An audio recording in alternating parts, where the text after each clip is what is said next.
it's time to sit back and relax with your favorite drink. And listen.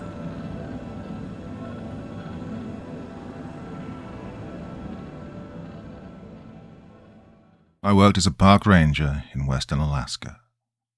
By Augustus Cordova. Part 1. I spent the best part of 2 decades as a park ranger in the far northwest of Alaska, from my mid-20s to my early 40s. When I first signed on, it was just an escape, a way to run from the mess I'd made of my life. But the longer I stayed, the more the land got into my blood. Oh, the wilderness stretched forever, brutal and pure. The mountains cut the horizon like jagged blades. The storm swallowed sound until it felt like the whole world was holding its breath. And the nights, black skies with stars sharp as ground glass. In winter, the northern lights twisting like living fire in alien shades no one could name. But beauty doesn't last. A few years back, things started to change. People began vanishing up here. Too many, too fast. And with the disappearances came other things, strange things, that clawed at the edges of the park and the preserve. And one night in 2018, it all came for me. Oh, the storm was a monster. Whiteout conditions, snow falling so hard it looked like a solid wall on every side. I was hunched over a snowmobile, fighting the wind and ice, when Johnson Acosta rolled out behind me on his machine. Now, Johnson was a giant of a man, 6'6" and broad as a grizzly, his bulk rising against the shadow of the peaks. For a second it struck me how that scene could have been a postcard, except the cold had teeth and the air stank of something wrong. That's when I noticed them. Tracks. I'd been standing almost on top of them, missed them completely until Johnson's headlights cut across the snow. First I figured they were animal, maybe something wounded. There were drops of blood sunk into the crust, dark stains against the frozen white. I followed the line of them, crouching low, trying not to step where I shouldn't. And then my stomach turned cold. They weren't animal tracks. They were human. Bare feet pressed deep into the snow. No boots, no clothes, just naked footprints stretching out into the tundra. And out there in -40, with the wind screaming like knives, no human being should have lived long enough to leave a trail. And I could barely keep the cold from tearing me apart, and I was wrapped in 3 layers of jackets, snow pants, long johns, 2 pairs of jeans, a ski mask, gloves with hand warmers, and socks stacked thick. But someone had walked barefoot into this storm. And the storm hadn't killed them. I wore heavy waterproof boots, the kind with composite toes that wouldn't freeze solid like steel ones. Even wrapped up like that, the cold still got through, biting at me with every step I took. I pushed forward, and that's when I saw them, handprints scattered among the bloody footprints. The ice was jagged enough to flay skin raw, to split open bare hands and feet like they'd been dragged across razors. Well, the truth hit me like a hammer. Someone had crawled through here, naked, on all fours. And if that was the case, their frozen corpse had to be waiting somewhere up ahead. I glanced over at Johnson. He hadn't moved, still looming behind me on his sled, his face wrapped in a red scarf, only his eyes showing through the frost. One ice-crusted eyebrow arched, asking the question out loud without a word. "Yeah, I think we got a body nearby," I muttered, climbing back onto my snowmobile and firing it up.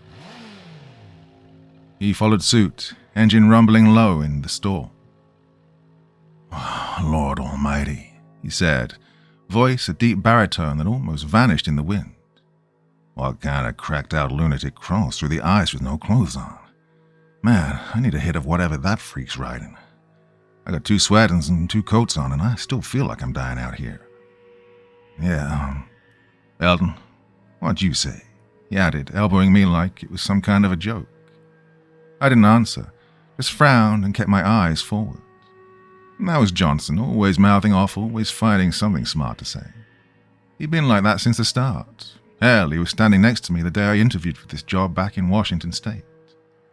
I still remember the woman who did the questioning. She looked like a corpse that hadn't thawed properly. Pale skin, eyes magnified, huge behind thick glasses, voice sharp enough to cut bone. She barked out questions like a drill sergeant sizing up raw recruits. "Are you a member of any organized religion?" she snapped. Before I could even answer, Johnson grinned and fired back. "Oh, ma'am, but I am a member of a disorganized religion. Call ourselves the servants of the Old Ones, waiting on the reptilian gods at the bottom of the ocean to wake up." He spread his hands like it was gospel. So far, though, they're not returning our calls. We followed the trail slowly, carefully, keeping just enough distance not to wipe the bloody prints off the snow. Something was out there. It wasn't just the cold. But the trail didn't end. The bloody smears thinned out the further we went, fading into the snow, but the tracks themselves grew stranger. The hands and feet pressed deeper, stretching longer, as if whatever made them had broken into a sprint on all fours, and it was gaining speed. We were close to the wall of evergreens when I caught a flash of white cutting through the storm ahead. Then I saw it. A humanoid at first glance, but wrong. So wrong. Moved on its hands and feet like an animal, skin bare, no clothing, no warmth. Its flesh was pale as death, washed out white, stretched thin across a frame that looked more ape than human. Turned toward the snowmobile lights for the briefest moment, and the sight clawed its way into my brain forever. No hair, skin pulled so tight it looked stitched to the bone. The lips were gone, eaten away, leaving gums exposed, black and red, thick with clotted blood. Its nose was nothing but two uneven pits, and its eyes, God, its eyes, caught the light like a scavenger in the dark, huge and sunken, glowing back like a raccoon or a possum. That's when I understood what had painted the snow behind it. The thing wasn't wounded, hadn't left the blood from its own body. Its mouth was split wide open in a fixed grin, jagged rows of crooked, stained teeth tearing at what it carried. An infant. The baby's head lolled from side to side, neck twisted at an unnatural angle, blood pouring from nose and mouth. The tiny Parker was punctured by perfect arcs of teeth, the ribs beneath shattered. The blood trail was thinning because there was nothing left to pump. The child's heart had already gone silent. I had weapons, always did. A rifle locked in the sled, 12-gauge slung across my back. The shotgun was for bear or moose, kept cold and empty until needed, with slugs tucked away, slugs that would drop any beast that walked in these woods. A .308 could drop a polar bear with a clean headshot, or just make it angrier on a bad day. But a slug to the heart or the skull, and that'd stop anything breathing. Only this thing, ahead of me, wasn't any bear. For all I knew, this thing was worse than anything I'd ever imagined. I glanced at the speedometer, 20 miles an hour, pushing through pitch black night and a blizzard that could skin a man alive. Yet the creature was still pulling ahead. It never seemed to tire, its bony limbs hammering the snow with a speed that no human body should have been capable of. Arms and legs blurred, pumping like pistons, driving it forward with inhuman stamina. Its crooked teeth stayed locked on the dead infant's neck, carrying it the way a feral cat carries its young. I gripped the snowmobile with one hand and fought to free the shotgun strap with the other. Slowing down below 20, I felt the machine shudder beneath me. The creature responded instantly, moving faster, darting toward the shadow of the mountain forest only a few hundred feet ahead. I wrenched the shotgun free, slammed the snowmobile to a stop, and raised the barrel. My breath burned in my lungs as I steadied myself. One squeeze of the trigger. The blast shattered the storm. But my shot went wide, too much distance. Slug's power falls apart the further it travels, and I knew by the time I swapped to the .308 the thing would already be gone, swallowed by the black tangle of trees. Johnson skidded to a halt beside me, rifle up. He fired twice, maybe 3 times. I couldn't tell over the thunder of the storm, but the creature was already gone, vanishing into the evergreens like smoke in the wind. "Holy shit," Johnson bellowed, breath clouding in the dark. "That thing was fast.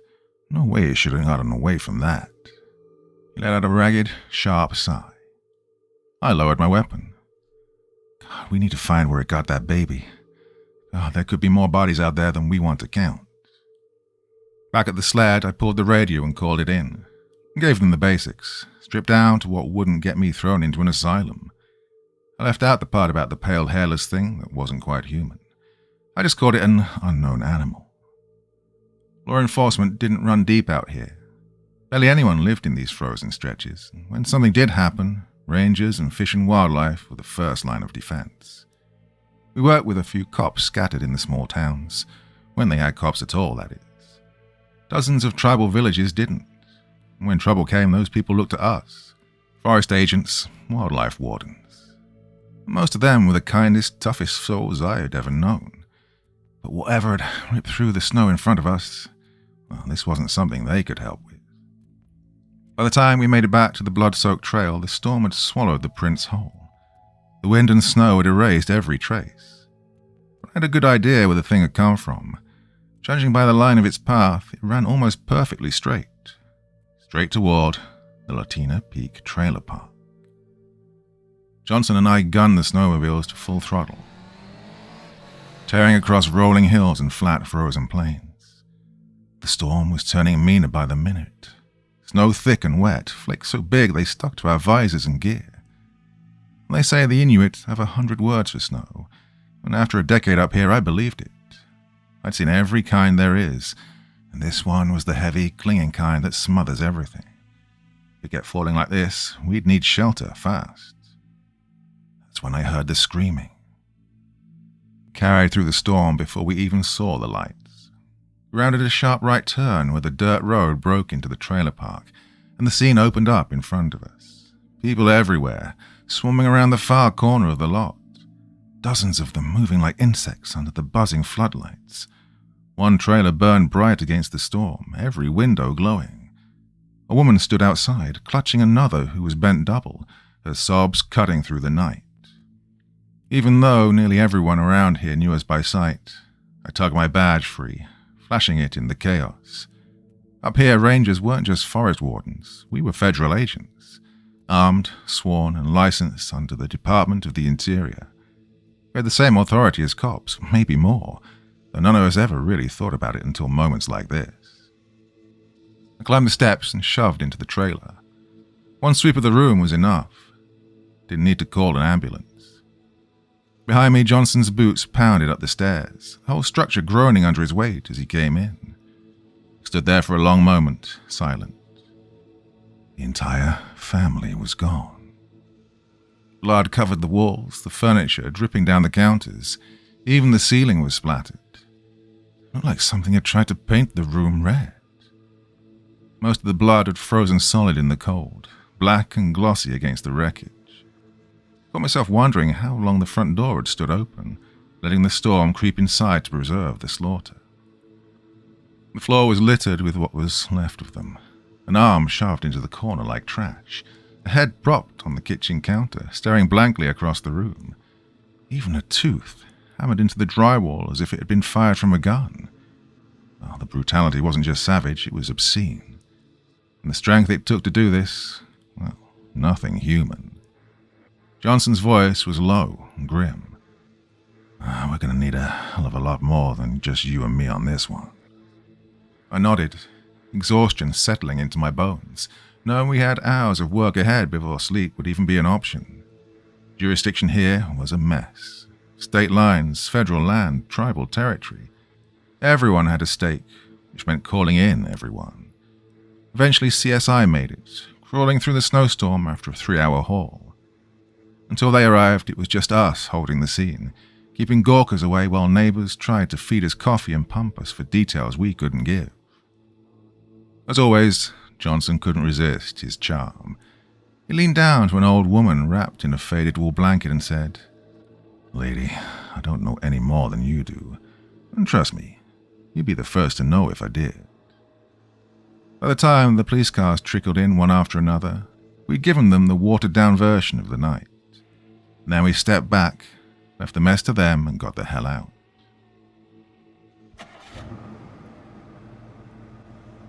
I drove home numb, stripped down, and stood under scalding water until my skin turned red, trying to burn the night off me. Eventually I collapsed into bed and slept harder than I had in weeks. But then, the dreams came. That face, that pale, grinning horror, its teeth locked around the body of a baby those black reflective eyes pinning me in place, marking me. I didn't know it then. That'd be the last time I slept in a bed for days.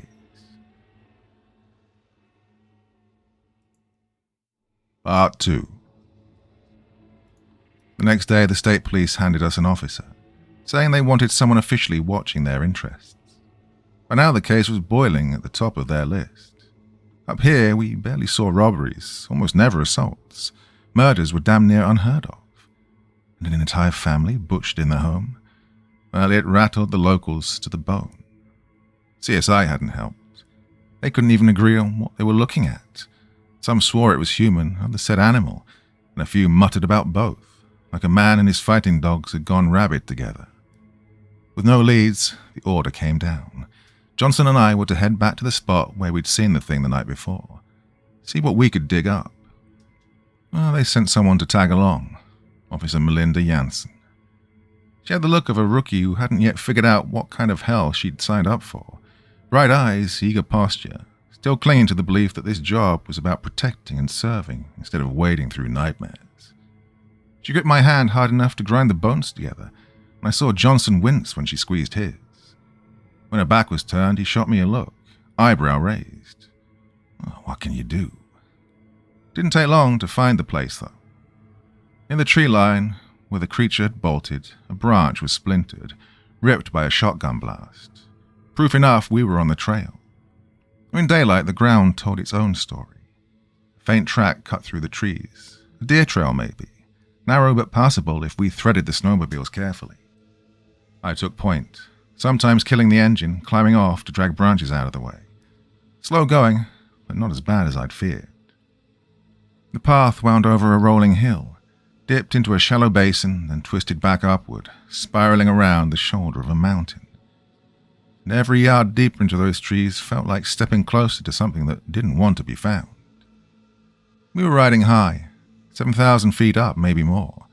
From up here, the world stretched on forever. Frozen wasteland of white beneath us. Mountains cut the horizon to one side, the Arctic Ocean glared like steel on the other. Just ahead, the trail ended, dead. I throttled down, eyes locking on a jagged mouth in the mountain wall. Bringing my snowmobile in close, I saw what looked like stone corridors carved by nature itself, slanting downward into the black. No stairs, just a steep drop into silence so thick it pressed against my chest. The other sleds cut out behind me. Officer Jansen stepped off hers, LED headlamp snapping alive. The beam swept across the rock, catching on something. Blue cloth, torn, fluttering in a ghost of air. I knelt down, fingers brushing it. Infant clothing, no question. That's enough for me, I muttered. Well, then let's move, Jansen shot back, already pressing forward. She didn't wait for an agreement. Johnson and I slung our packs, clicked on our lamps, and followed. I tried the radios, dead. Sat phone too, nothing but static. The stone walls funneled us deeper into the earth, our beams cutting narrow tunnels of light through the dark. A faint wind drifted past, carrying with it a stench, sulfur, sharp and rotten. This isn't a rescue anymore, I whispered, hanging back just enough to keep my voice from carrying. It's recovery. So why the hell are we risking our lives? We should be calling for backup. That baby's been dead a long time. Johnson leaned in close then, his voice low, conspiratorial. Hey, know what I think? The sound of a shriek cut him off. Thin, high, slicing through stone like metal on glass. It froze us all. I never did hear what he was about to say. By then, the heat was building. The deeper we went, the more the cold outside felt like a distant memory. Sweat prickled under my jacket. God, I wanted to tear it off. And the mountain just kept swallowing us whole. The shrieking had grown louder now, sharper, answered by dozens more echoing through the stone around us. Jansen yanked out her sidearm, and my jaw damn near dropped. 454 Ruger, heavy caliber, built to tear through anything dumb enough to stand in front of it. She had enough magazines strapped to her belt to wipe out a buffalo herd. I swung my shotgun free, checking the chamber, loaded with slugs, every one of them ready to punch holes the size of fists. "Hey, you even know what we're walking into?" I asked, my voice low and ragged. Johnson was on my 6, his shotgun primed, muzzle angled down but ready. Sweat was pouring off me, the tunnel air thick and steaming, like stumbling straight into a sauna. The mist clung to the granite ceiling, fat droplets breaking loose and dripping down our necks. The passage just kept dropping, steep as hell, pulling us deeper into the dark. That's when I saw it. Light, faint at first, but enough to set my teeth on edge. "Oh, don't overthink it," Jansen muttered with a smirk, a voice sharp as broken glass. "Shoot first, ask questions never. This place already ate plenty of people. Too slow, too soft to watch their own backs." Well, the glow wasn't electrical, and it sure as hell wasn't sunlight. It crawled across the stone like veins of fireflies, a purplish-blue radiance that painted the granite in sickly colors. Mushrooms, strange pulsating things, clung to the walls, bleeding that black-light glow into every crack. We moved in silence now, breath shallow, boots crunching against damp rock. At the bottom, the walls opened into a chamber, the mushrooms carpeting everything in their ghost light. I killed my LED, and the others followed suit. Heart hammering, I leaned out, scanning the area. There they were. More of those things. Same twisted faces as before, lips stripped away, skin pallid, eyes wide and rabid. Their heads snapped side to side, jittery, like they were hearing voices from somewhere none of us could reach. 2 of them were hauling the carcass of an elk split clean down the middle. Another dragged the limp body of an old man by his legs, his arms hanging uselessly, his head nowhere to be found. I saw his fingers scraping the stone as they pulled him forward, and I followed their path with my eyes, and then froze.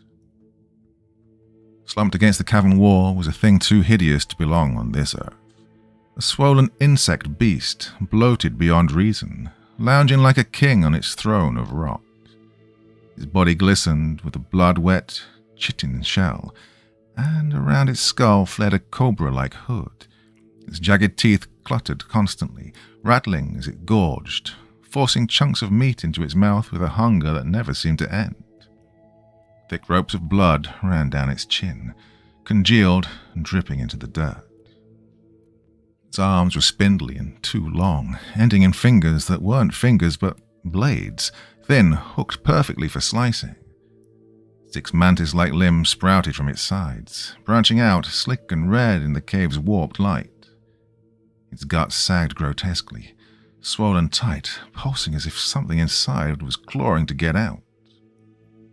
And I saw it drop them. Eggs, each the size of a hound, their skins trembling and slick, ready to rupture. The things that had dragged in the meat scrambled to gather them, carrying them to a warm corner where dozens more already lay. Some shells had split wide open, and whatever had crawled free was already stalking the cavern. Newborn monsters unleashed, ready to butcher anything in reach. Oh, God in heaven. Johnson's whisper broke in the purple glow. Before us, one of the beast's crimson claws shot forward, hooked through the old man's torso and lifted the headless corpse like it weighed nothing at all. I watched the beast unhinge its jaws, wide enough to swallow a body whole. Tossed the corpse inside like it was nothing, teeth slamming shut with a wet crunch.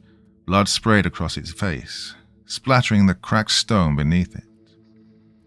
Stains bled out from its perch, dark red veins crawling 20 feet across the cave floor, jagged patterns like some deranged ink blot test smeared into the rock.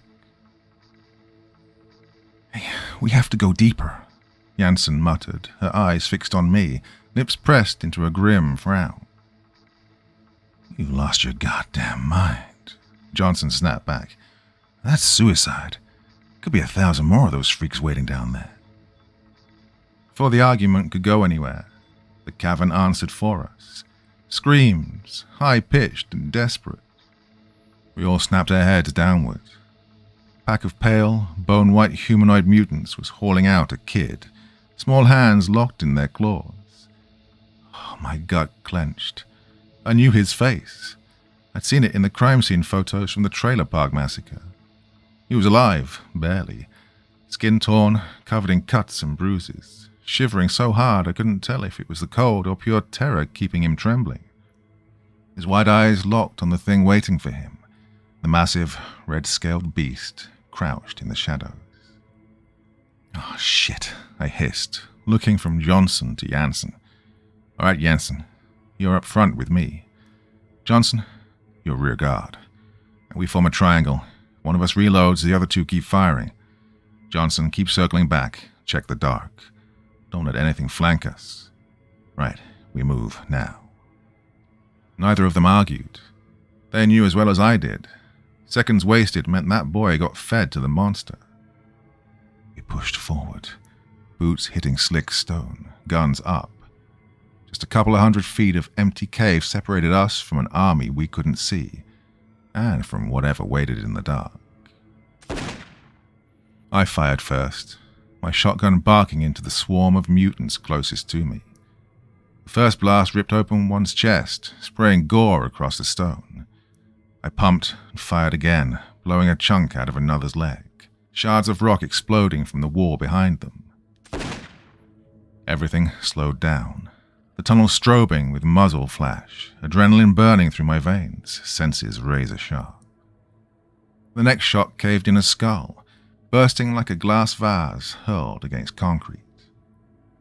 Blood and splintered bone sprayed out in every direction. Out of the corner of my eye, I caught the one holding the kid. Bastard didn't even have time to flinch before Jansen lined it up and squeezed off a round from her Ruger. The boy dropped free as the mutant's head detonated, her bullet somehow threading the gap perfectly. It was a miracle shot. Too clean, too risky. I'd never have taken it. Pistol at that range, hostage in tow. The odds of blowing the kid's head off were sky high. She didn't even hesitate. Cold, precise. Made me wonder what kind of fire was really burning behind her calm face. The mutant stood for a second longer, grotesque, holding the child's hand with what was left of his body, head half vaporized, spraying fountains of red into the air. Then it finally crumpled, collapsing in a heap at the boy's feet. And that was when the beast moved. It let out a scream that wasn't human, wasn't animal either. A banshee wail, jagged and shrill, so loud it rattled the stone and tore through my skull.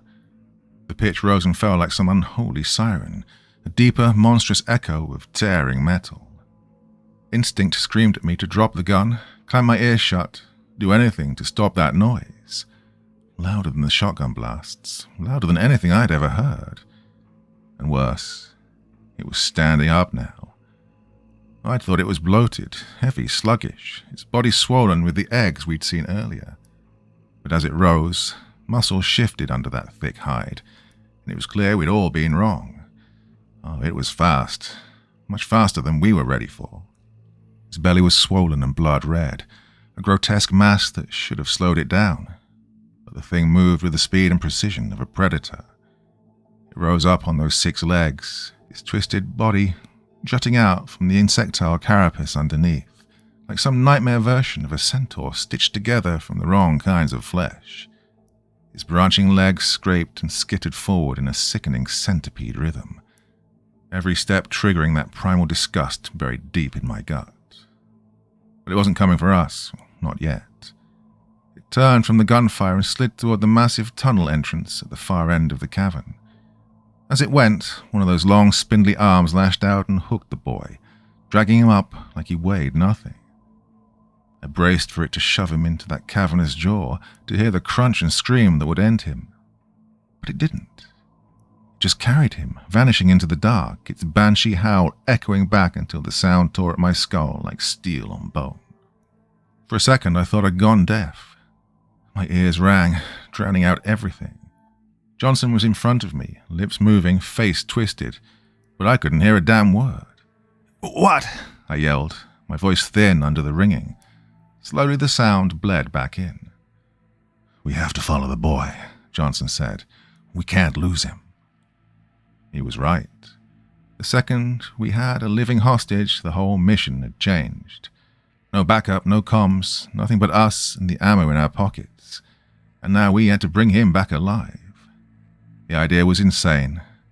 The tunnels were crawling with things that outnumbered us 100 to 1. But letting that kid get fed to the beast, not an option. "Yeah, no shit," I muttered, heavy with dread. I checked the shells in my pockets. More than a handful, but not nearly enough for what lay ahead. Johnson's face told me he was in the same boat. We had to decide: fall back to the snowmobiles and risk losing the trail, or push forward and risk burning through everything we had. Either way, the odds were stacked. Johnson's gaze flicked from the tunnel mouth back to the distant snowmobiles, and then to me. I already knew what he was going to say. "Forward," I growled, motioning with the shotgun. "We stay on the trail. Drop breadcrumbs as we go. Tear up a jacket, whatever it takes, but we're not losing him." Johnson gave a grim smile. "Breadcrumbs, hell. With the way we're burning ammo, we'll be able to follow the trail of shell casings back." And with that, we plunged into the tunnels. Part 3. Janssen was already sprinting ahead, forcing us to push hard just to keep up. We tore past clusters of eggs, some cracked open and empty, others swollen and alive. One throbbed inches away from me, his thin glowing skin stretched tight with blood-red veins. Inside, the silhouette of something insectoid writhed, 6 legs straining against the membrane that trapped it. The thing twisted and bucked, desperate to claw its way out. Soon it would, too soon. I couldn't shake the question: how many had already hatched? How long had this been going on down here? We pushed on into the tunnel, headlamps snapping on, beams cutting across the mold-slick walls. Janssen led, Johnson close on her heels, and I covered the rear, my gun sweeping the black behind us. Nothing was chasing us yet, but the noise wasn't dying. It was ahead, always ahead. Creature's shriek echoed through the stone, thinner now, more distant. But then came the worst part: the replies. Dozens of them. The sound spreading through the tunnels like wildfire, bouncing from chamber to chamber. Some calls were faint, buried deep in the rock, and others were close, too close, skittering just beyond the light. The boy's voice cut through it all, high and panicked, begging.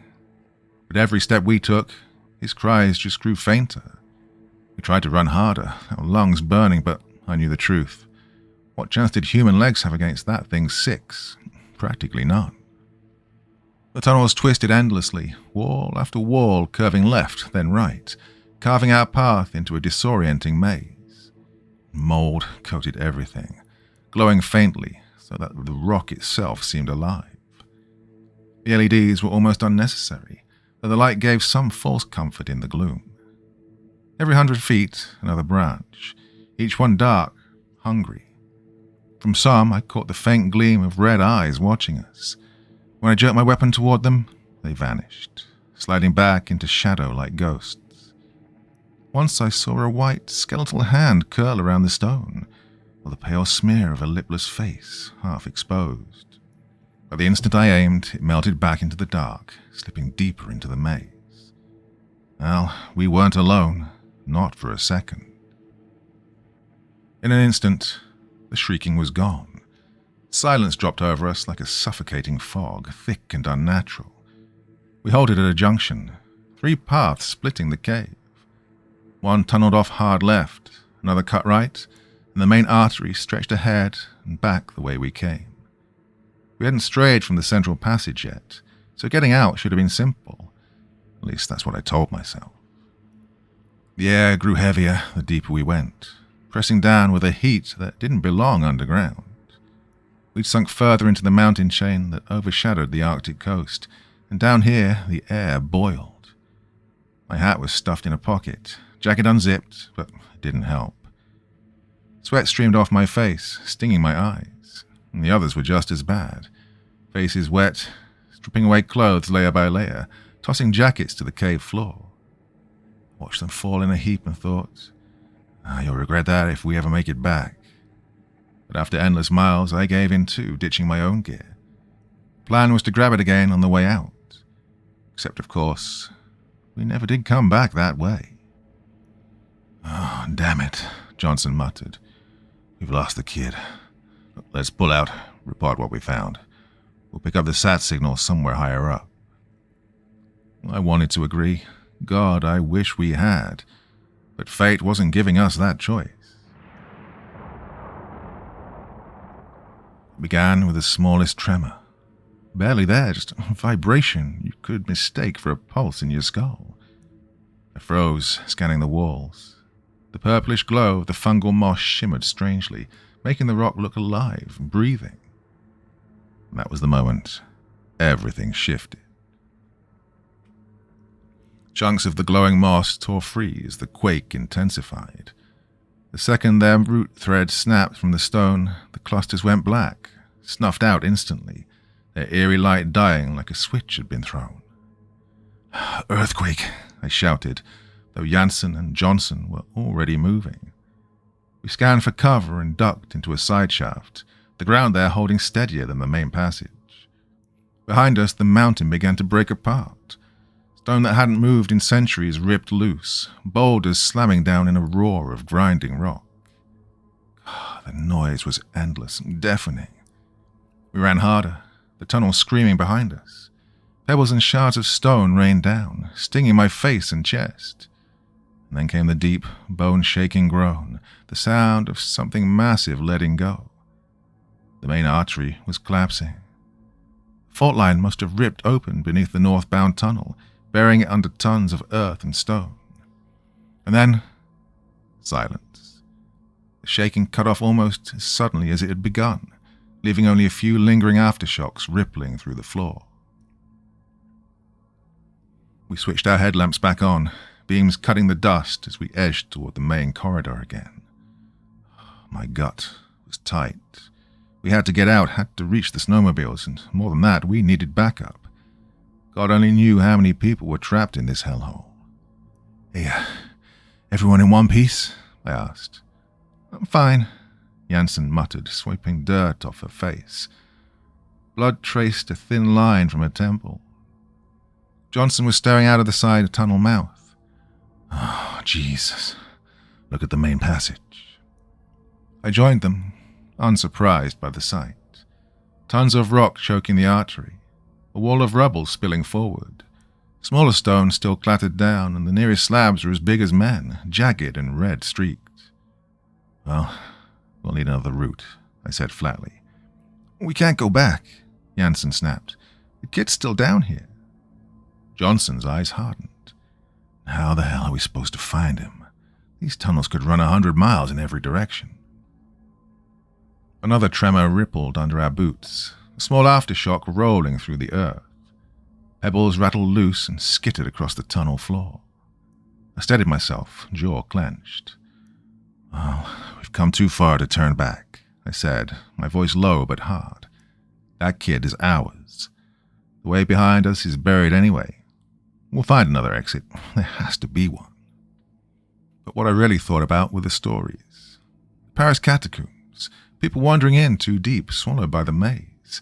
Endless miles of corridors twisting in random directions until they broke, starving, bones left to rot and mingle with the dead that had been resting there for centuries.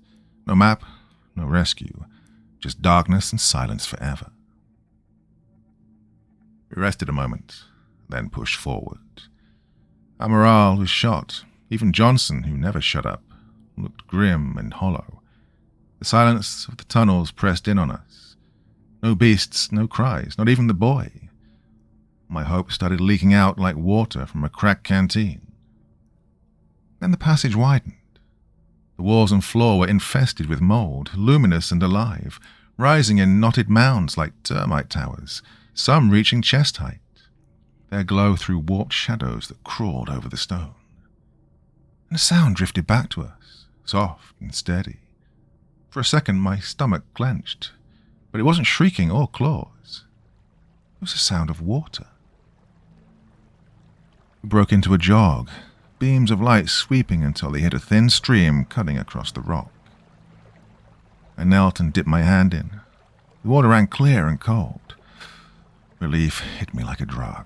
I shoved handfuls into my mouth, gulping greedily.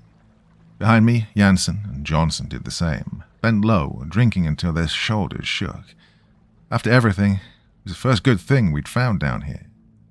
Well, the hunger still gnawed. Exhaustion burned my muscles, but the water bought us a little time.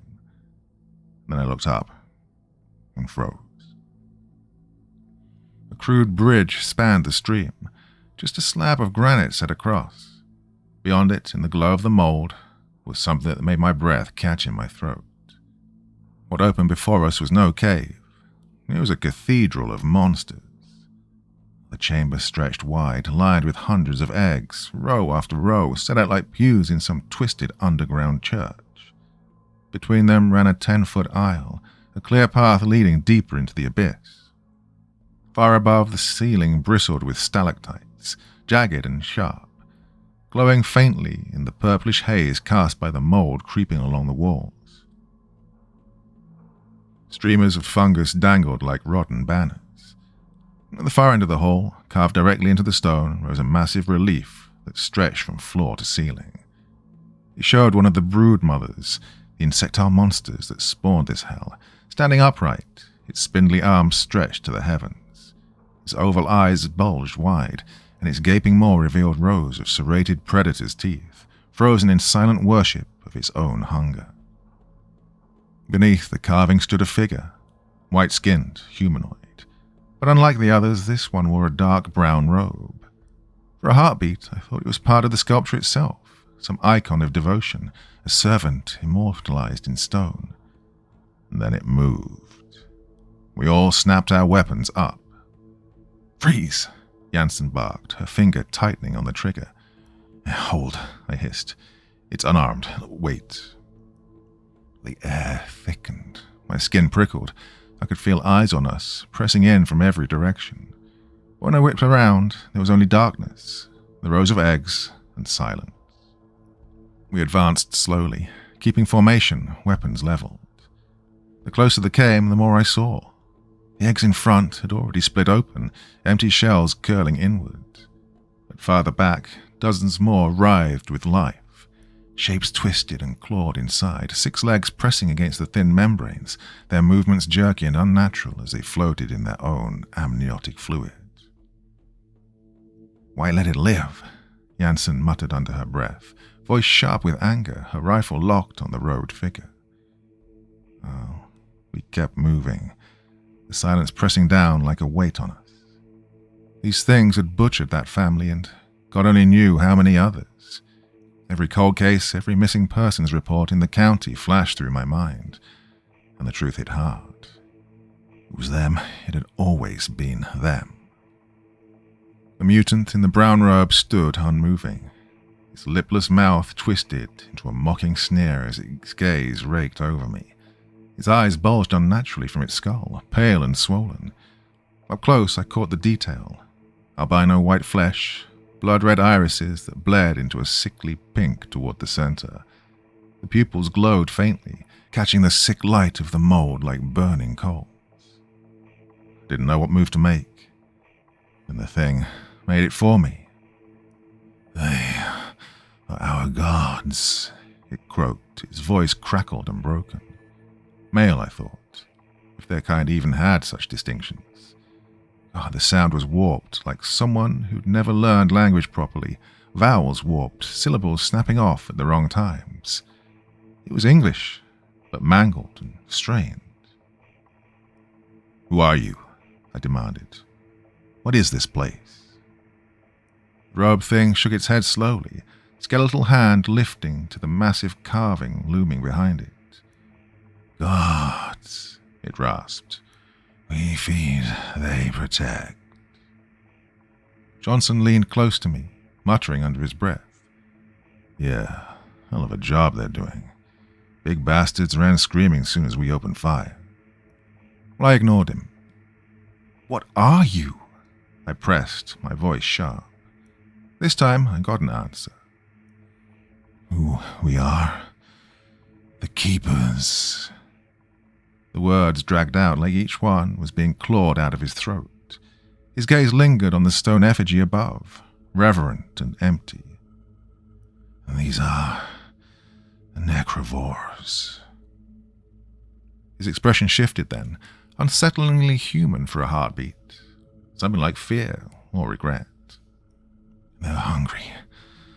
So hungry. As if summoned by the words, the sound hit me, skittering, dozens of legs scraping stone. I spun around, shotgun raised. While we'd been distracted, the necrovores had gathered, fanning into a semicircle that sealed off our retreat. Smaller than the broodmother that we'd faced earlier, their bodies were leaner, quicker, juveniles maybe, but no less lethal. Behind you, I roared, but my team already knew. The sound had given it away. I swung the shotgun up and fired, the slug tearing straight through the nearest one's red, warped face. Punched a clean hole between its eyes, daylight all the way through to the stone wall and beyond. For a split second, it just twitched there, legs spasming like broken wires, arms jerking back and forth in sharp, seizure-like bursts, and then it crumpled in a heap. Dozens more surged out of the dark. Their speed was unreal, just red streaks and the manic flash of too many legs. In an instant, they were airborne, jaws unhinged, claws slashing down at us. We opened fire. The chamber lit up with muzzle flashes, deafening roars, and the sick, wet sound of bodies being torn apart. A dozen fell in seconds, buying us a heartbeat of space, but the rest kept coming, skittering fast across the stone like nightmare-sized spiders, their legs cracking and scraping in a frenzy. One lunged straight at me. I sidestepped, jammed the barrel under its face, and pulled the trigger. Its angular skull blew wide open, a geyser of gore spraying as its glowing red eyes locked on mine one last time before it collapsed, shrieking. Johnson wasn't so lucky. Another monster hit him hard, claws ripping across his arm in a blur. Flesh split open, blood spraying high in the mold light. His jaws clamped down, dragging him off balance. "Johnson!" I bellowed, slamming another shell into the chamber and blasting the thing's center mass. The slug ripped through its torso, blood and bile pouring out as it gurgled and thrashed, trying to rise again. Its legs gave out, and it writhed on the floor until it finally stopped moving. Johnson was back on his feet, face pale, arm bleeding, but still fighting. He racked his shotgun and blew another one apart. Jansen spun, dropping the last two in quick succession. And then, silence. Only the ringing in my ears remained, the reek of gunpowder and blood heavy in the air.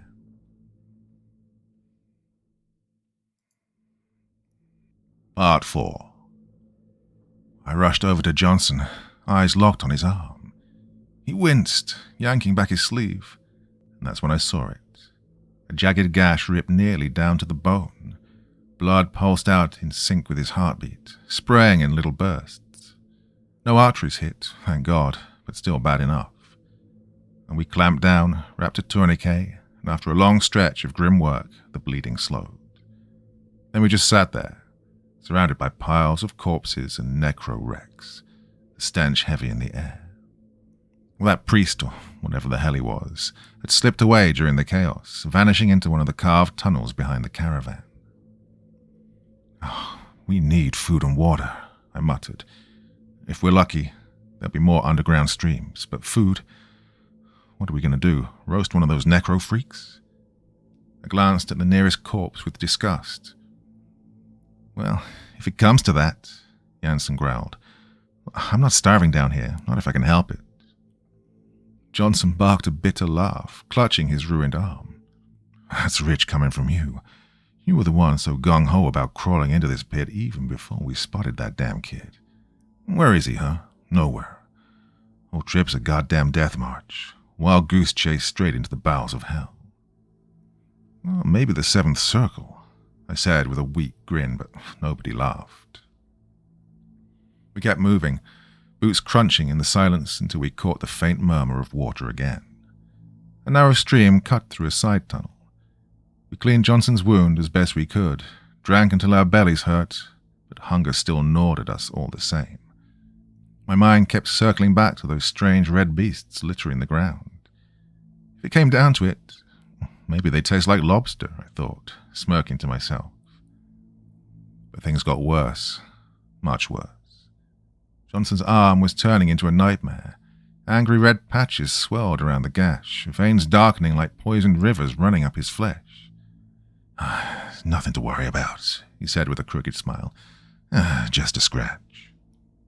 But I was worried. Hours later, the stink hit. Rot, pus, black blotches spreading fast across his skin. I'd never seen an infection take hold so viciously, so damn quick. Couldn't stop thinking about what kind of alien rot might be crawling over those things. Strange bacteria, toxic spores, whatever the hell they carried. Oh, the thought alone made my skin crawl. We found a stretch of tunnel empty enough to rest, laying down in the damp filth. Johnson and I stuck close together, far from Janssen, who'd wandered off a few 100 feet down the passage, probably to take a piss where we couldn't see her. Hey, I don't trust her, Johnson whispered. Yeah, same here, I muttered. She's holding something back. This whole thing stinks. Johnson frowned, staring at his arm like he'd been doing all night, his jaw clenched. Doesn't matter. You'll end up needing her. I'm not going to be much help to you soon. We stayed there until we couldn't anymore, then pushed on deeper into the tunnel. The walls glowed faintly with that endless rash of mold, casting enough sick light to save our headlamps. I was hoarding the batteries like gold at this point. Well, Johnson didn't last long. He staggered bent over, retched until his body shook. Sweat streamed off him in sheets, and he swayed like he'd topple with the next breath. When I lifted his bandage, I almost dropped it in shock. I'd heard all the clinical words before: separation, discharge, necrosis. But none of that sterile shit touched what I was staring at.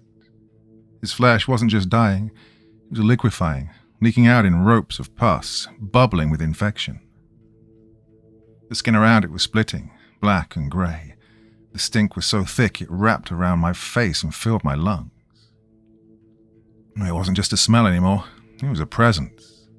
It got inside me, drove me half mad with nausea, made me gag until my stomach felt ready to rip open.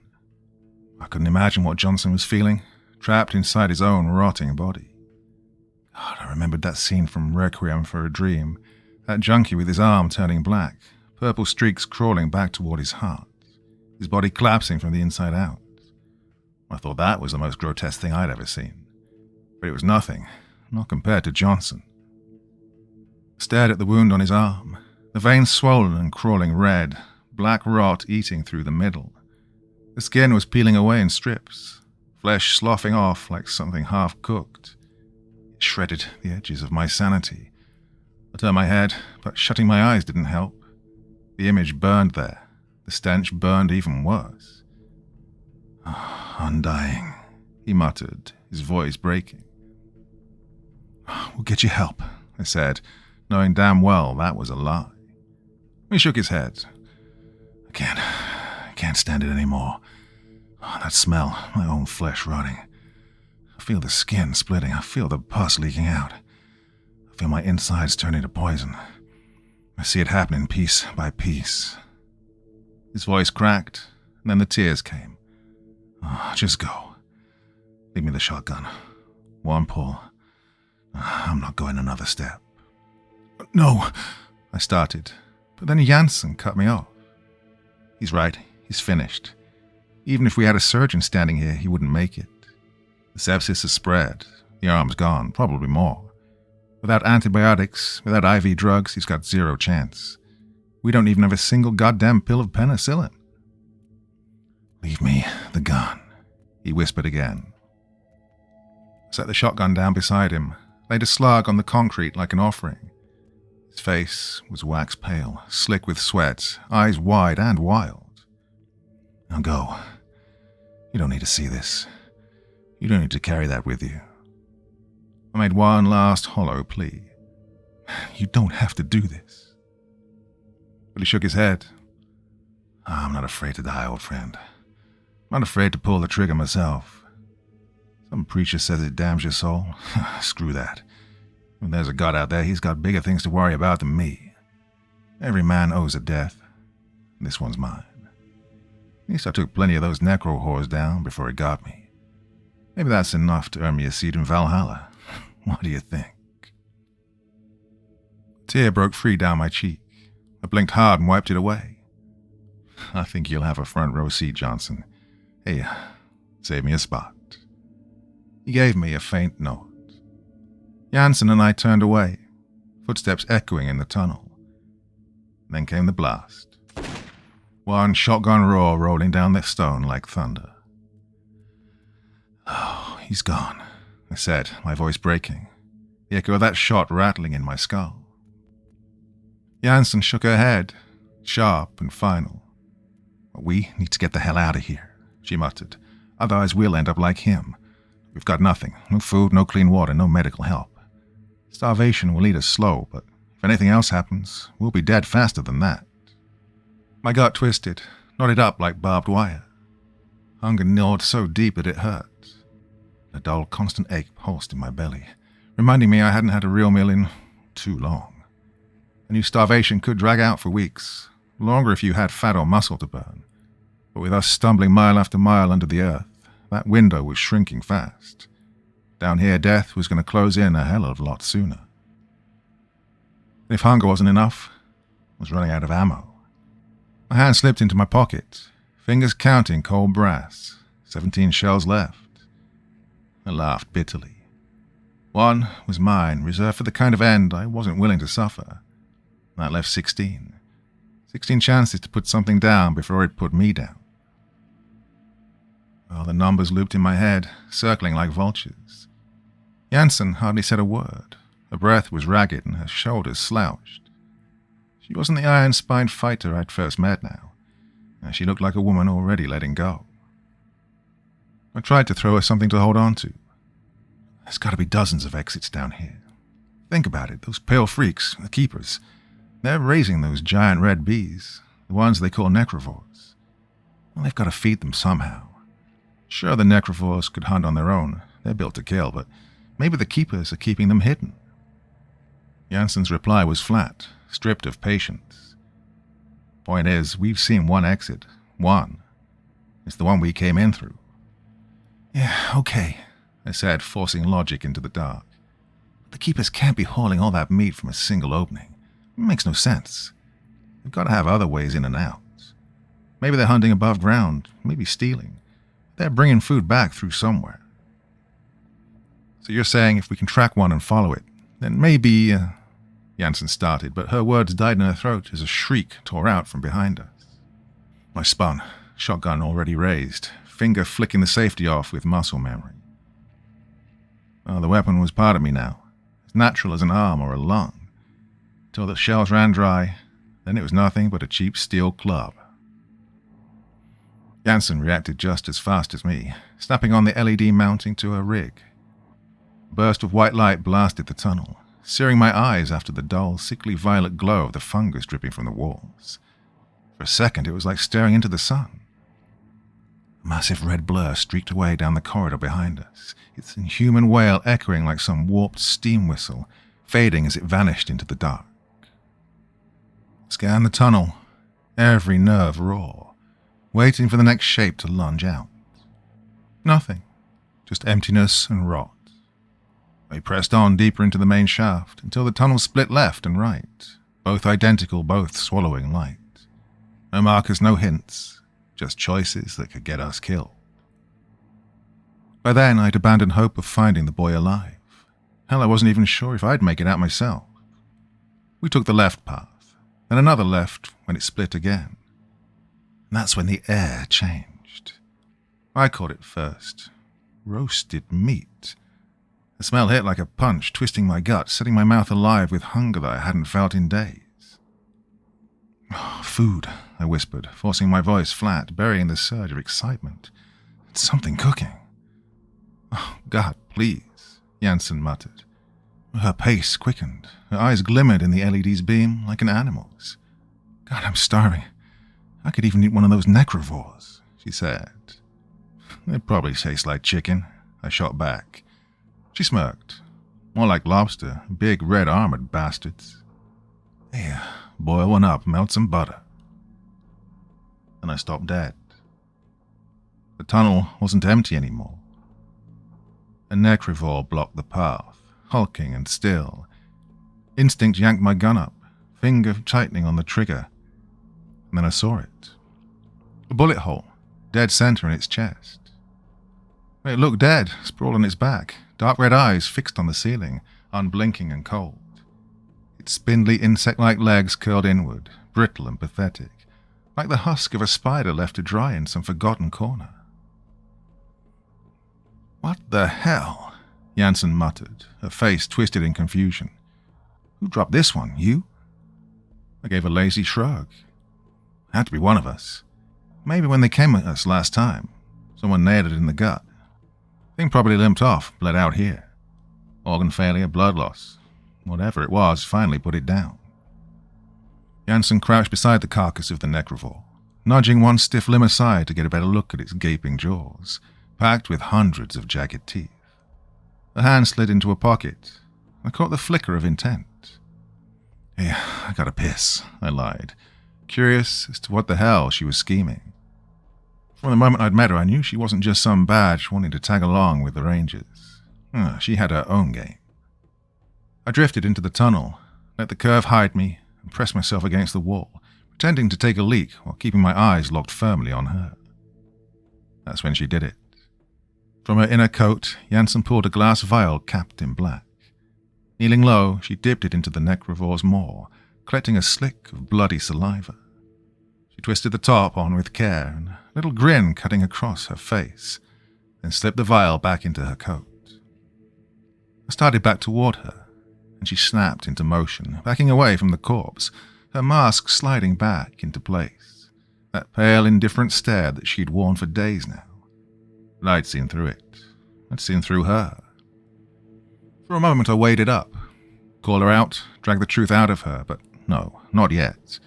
Survival came first. I left the corpse behind, moving deeper into the tunnels.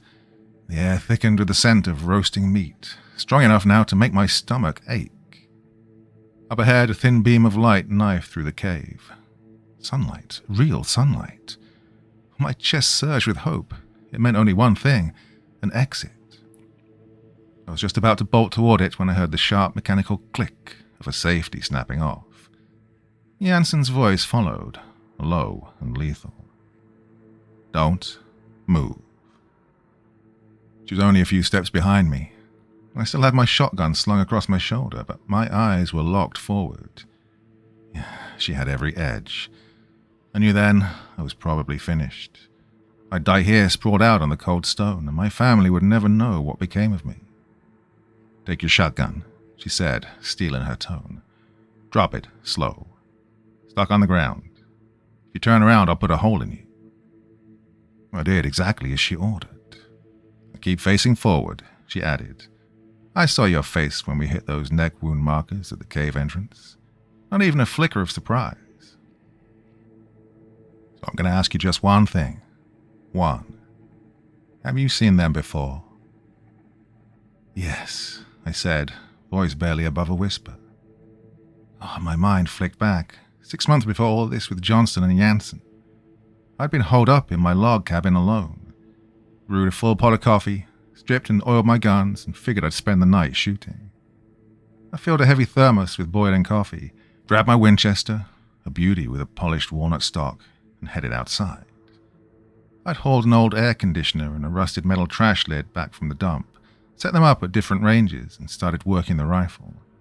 Summer air was sharp, clean. No smog, no clouds, just the raw scent of the woods. When night fell, the sky was scattered with stars so bright they looked alive. Every time I squeezed the trigger, it was like blue fire spat from the barrel for a split second. The report cracked through the dark, followed by the ringing ping of lead smacking metal. Over and over. Rhythm, precision, control. until it started. The crying, the shrieking, rising from the tree line. There was no one for miles, no neighbors, no drunks wandering lost, which meant one thing: danger. I went cold inside, every sense locking onto the dark woods. For a split second I tried to tell myself it was just a fox, maybe a fisher cat. But I knew better. I'd heard both before, and this was nothing like that. It was louder, wrong, almost mechanical in its pitch. I slammed a fresh mag into the rifle, stuffed another in my pocket, and pushed toward the sound. And then, gunfire. One shot, then another. Screams tore through the trees. I sprinted, lungs burning, dodging roots and jagged rocks as I cut through the thick wall of pine and birch. The forest insects had gone dead quiet after the shots, leaving the woods hanging in this very heavy silence, like everything alive out here was holding its breath to see what came next. That's when I saw them. 2 men and the thing. Well, the beast towered over them, red, insectile, 8 feet if it was an inch. And the men were panicked, spraying bullets with zero aim. Spent casings littered the ground, but the monster bore only a couple of shallow wounds, streaks of blood sliding down its chest and shoulder like they were nothing. Then it charged. Rage made flesh. It slashed the closest man's throat with fingers like knives, spilling him into the dirt before pivoting on the other. I broke into a dead sprint, my heart hammering, desperate to close the gap. But I was too late. The creature lunged, jaws unhinging, tearing the man's legs clean off at the knees. God, his scream ripped right through me. "No!" I bellowed, planting my feet, sighting down the barrel, squeezing the trigger. And the rifle kicked, shots hammering the monster in the face, right between its black, soulless eyes. It shrieked, convulsed, and then toppled backwards.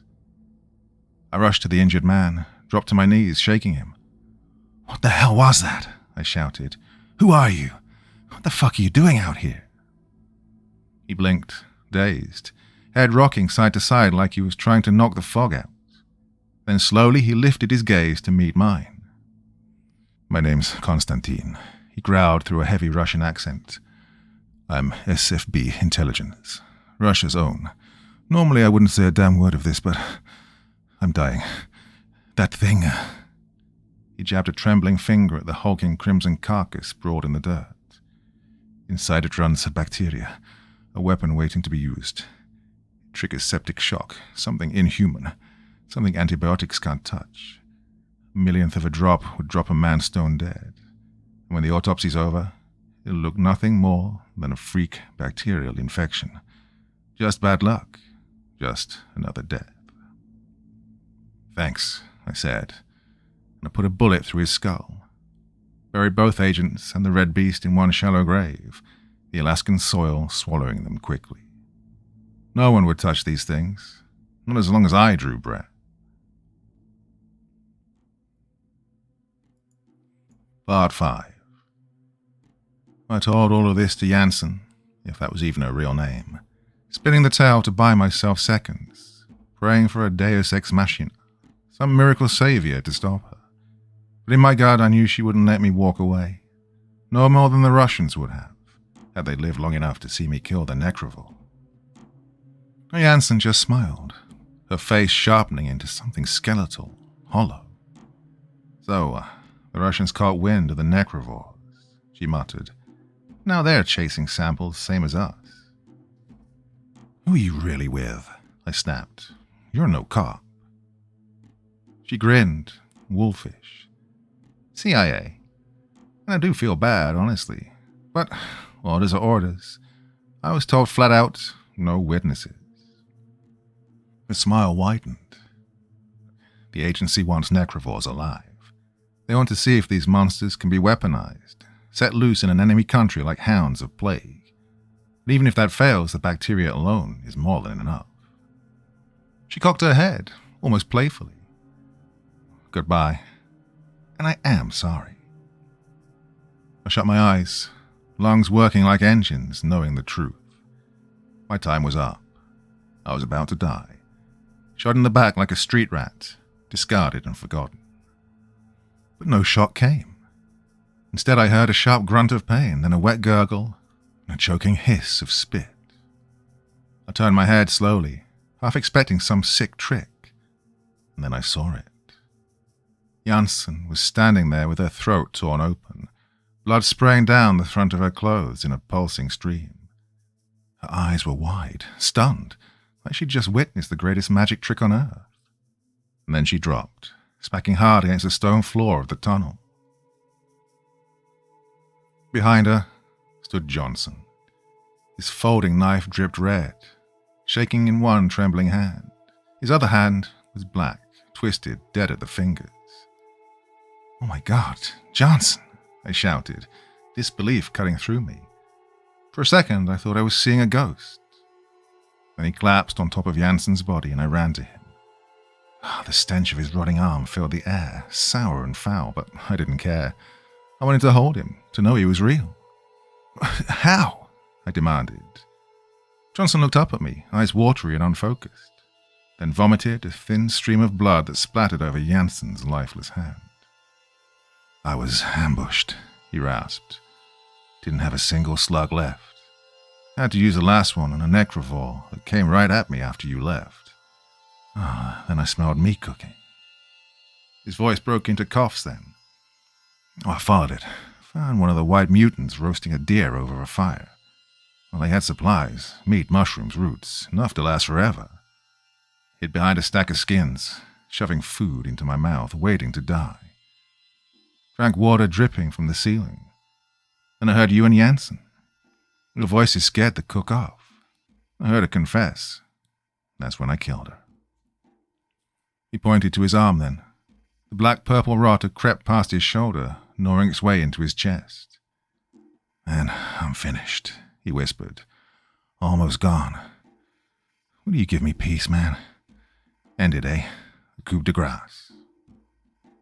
I racked the shotgun, sliding a slug into the chamber. Johnson looked up at me, his eyes glassy, his face twisted with pain and the kind of sorrow a man tries to hide but can't. "Man, I'll tell them all what you did here," I muttered, my voice low and shaking. "How you went down fighting, brother." I raised the barrel to his forehead and pulled the trigger. The crack echoed through the cavern, blood splashing the stone. Then there was nothing, just me, alone again. I stripped Janssen's body of weapons and ammo, loading myself up. 19 rounds for the Ruger. That was all I had left between life and death. The faint glow of sunlight flickered down a nearby passage, and I staggered toward it, praying it meant escape.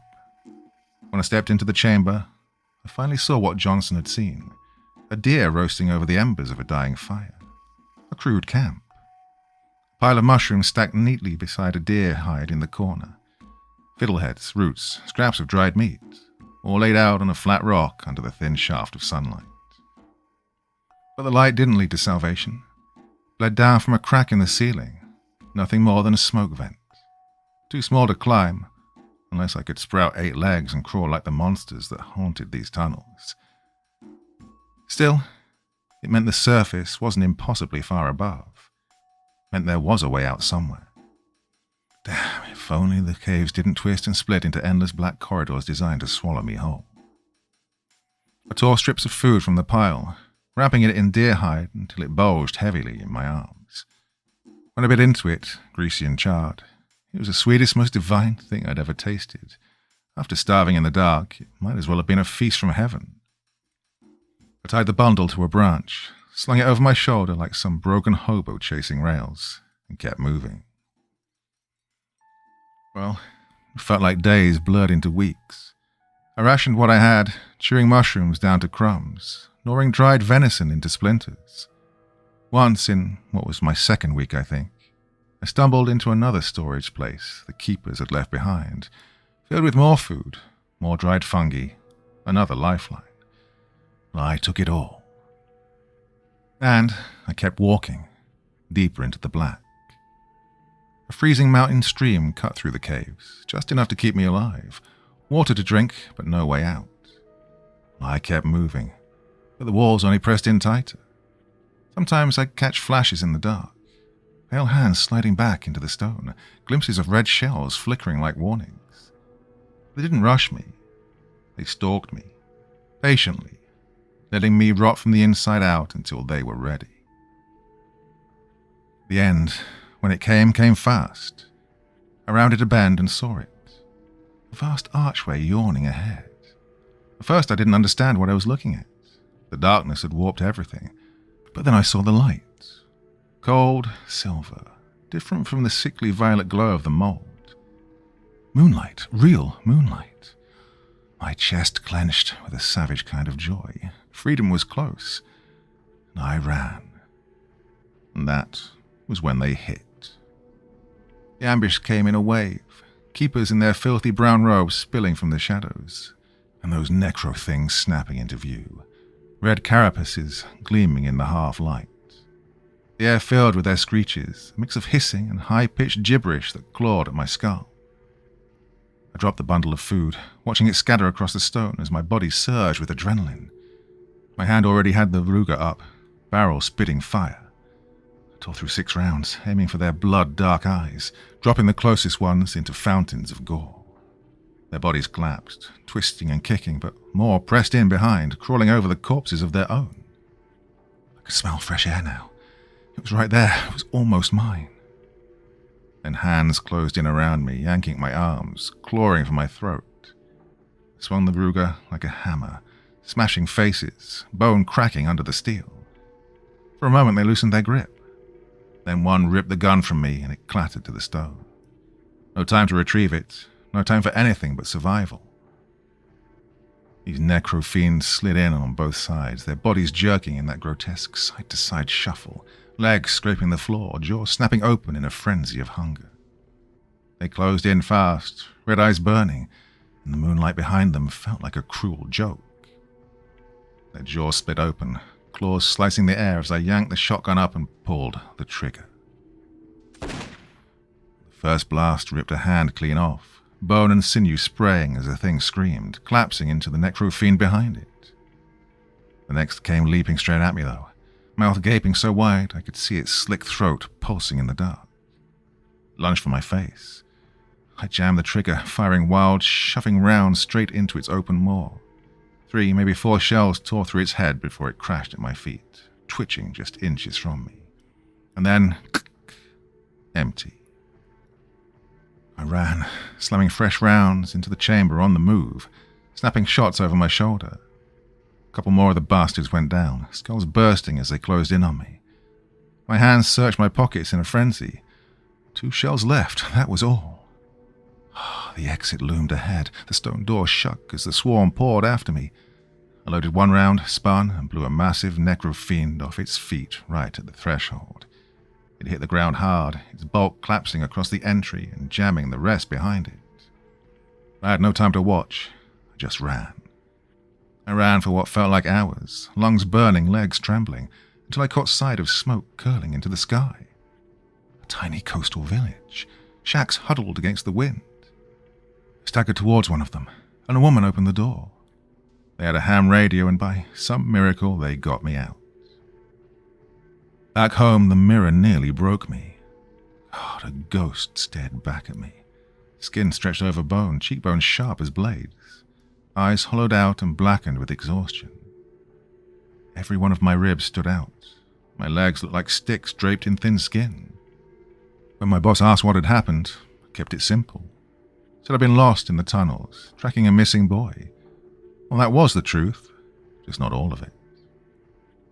I never spoke of the necrovores. Never told anyone about Johnson, or the way he died saving me.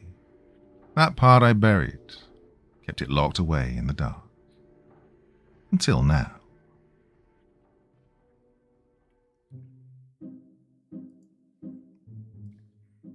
Well, my dear friends, somehow it's nearly the end of August, and I was back at work today, and that was a bit of a shock to the system. I've had a few weeks off, and it's been delightful. The weather's been pretty good. Haven't been working too hard on the channel even, but yeah. Anyway, back today, and I guess a bit of a shock to the system. Thought, what better than to have a hour and something long story. Park ranger in Alaska, perfect setting for that. Hope you enjoyed that one. Recorded that. Well, like I said, I was at work, but recorded that all in one go as well, so you know what I'm like after one big long recording all in one go. Nothing much makes sense. Especially this waffle I've got at the end of the video. Okay, that's enough for this evening. Hope you enjoyed that one. Thoughts, feelings, anything else you want to say in the comments section below the video. And as ever, I will do my best to join in the conversation. Till the next time, my dear friends, you'll sleep well, yeah? Thank you so much for taking the time to listen to this story today. Really means a lot to me and to the author of the story, of course. Well, if you want to know more about me, I'm pretty much everywhere on social media. You can find me on Facebook, Twitter, Instagram. You can download my music on SoundCloud. I've got a Patreon if you feel like. Throw me $1 or $2. Very much appreciated. And of course, on Reddit, I have a place where you can leave stories if you want me to read one that you've written. Well, hoping to see you all again very soon. Till then, sweet dreams, and bye-bye.